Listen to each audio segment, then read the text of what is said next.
Hello everyone, welcome to பூவி சமையல். Homemade recipes பார்க்க நம்ம சேனலை மறக்காமல் சப்ஸ்கிரைப் பண்ணிக்கோங்க.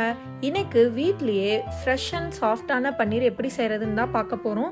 எந்த ப்ரிசர்வேட்டிவ்ஸும் இல்லாமல் நல்ல முறையில் சுத்தமான முறையில் செஞ்சு காட்ட போகிறேன். இது செய்கிறதுக்கு தேவையானது ரெண்டே பொருள் தாங்க. ஒன்று எலுமிச்சம்பழ சாறு, இன்னொன்று பால். இந்த ரெண்டே பொருள் தான். ஒரு பாத்திரத்தில், கெட்டியான பாத்திரத்தில் 1.5 லிட்டர் பால் சேர்த்து ஒரு கொதி வர அளவுக்கு பாயில் பண்ணுங்க. பால் அடிப்பிடிக்காம இருக்கிறதுக்கு அப்பப்போ இடையில கலந்து விட்டுறலாம். இப்போ பால் காஞ்சிருச்சு. எலுமிச்சம்பழ சாறை கொஞ்சம் கொஞ்சமா ஆட் பண்ணலாம். நீங்க எலுமிச்சம்பழ சாறு இல்லாட்டி வினிகர் கூட ஆட் பண்ணலாம். வினிகர் அந்த ஸ்மெல் கொஞ்சம் லைட்டாக வரும். அதனால நான் இன்னைக்கு எலுமிச்சம்பழ சாறு தான் ஆட் பண்ணியிருக்கேன். எலுமிச்சம்பழ சாறு ஆட் பண்ண உடனே பால் திரிஞ்சு வரும். இந்த அளவுக்கு நல்லா கர்டில் ஆயிருக்கணும். தண்ணி இந்த அளவுக்கு தனியாக பிரிஞ்சு வந்திருக்கணும். அப்படி ஒரு வேளை உங்களுக்கு கொஞ்சம் கெட்டியாக இருக்க மாதிரி இருந்தால் இன்னொரு ஸ்பூன் லெமன் ஜூஸ் சேர்த்து ஆட் பண்ணிக்கலாம். இப்போது ஸ்ட்ரெயின் பண்ணிடலாம். ஸ்ட்ரெயின் பண்ணுறதுக்கு ஒரு பவுலில் ஸ்ட்ரெயினர் வச்சு மேலே ஒரு காட்டன் துணி இல்லாட்டி சீஸ் கிளாத் நீங்கள் போட்டுக்கலாம். நான் காட்டன் கிளாத் தான் இன்றைக்கி போட்டிருக்கேன். இதில் சேர்த்துட்டு தண்ணி நல்லா வடிகட்டிடுங்க. கிளாத் கொஞ்சம் பெரிய சைஸாக இருந்தால் வடிகட்டுறதுக்கு நல்லாயிருக்கும். இப்போது தண்ணியை நல்லா பிரித்து எடுத்ததுக்கு அப்புறமா நான் எலுமிச்சம்பழ சாறு சேர்த்துருக்கனால அந்த ஸ்மெல் எனக்கு கொஞ்சம் கூட வேண்டாங்கிறதுக்காக இதை ஒரு டைம் வாஷ் பண்ணிக்க போகிறேன். நல்லா சில் தண்ணி தான் ஆட் பண்ணி இன்னொரு டைம் ஸ்ட்ரெயின் பண்ணிக்கலாம்.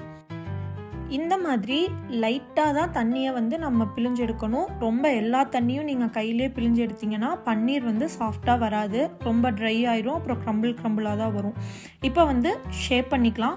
நமக்கு எந்த ஷேப் வேணுமோ 90% நம்ம அது இப்போவே சரி பண்ணிக்கணும். மறுபடியும் ஷேப் சரி பண்ண முடியாது.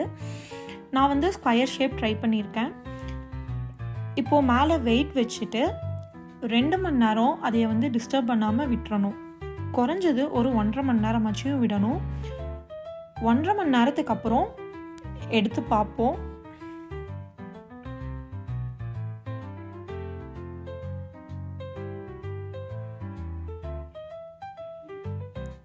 வாவ், நம்மளோட பன்னீர் சூப்பராக ரெடி ஆயிருக்குங்க. எவ்வளோ வெயிட் இருக்குன்னு செக் பண்ணிடலாம். 1.5 லிட்டர் பாலில் 260 கிராம்ஸ் பன்னீர் வந்திருக்கு, எனக்கு கிடச்சிருக்கு.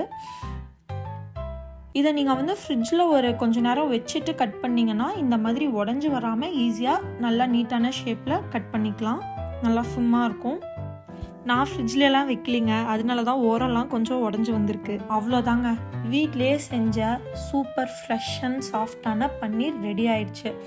இது நம்ம ஈஸியாக செஞ்சிடலாம், எந்த கஷ்டமும் பட தேவையில்லை.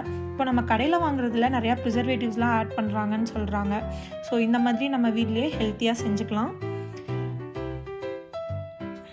இதை நீங்கள் 3 நாள் வரைக்கும் ஃப்ரிட்ஜில் ஸ்டோர் பண்ணிக்கலாம். அதுக்கு மேலே ஸ்டோர் பண்ணுற மாதிரி இருந்தால் ரெஃப்ரிஜிரேட்டரில் எடுத்து ஸ்டோர் பண்ணிக்கோங்க. இதே மாதிரி ஈஸியான ரெசிபிஸ் பார்க்க நம்ம பூவி சமையலை மறக்காமல் சப்ஸ்கிரைப் பண்ணிக்கோங்க.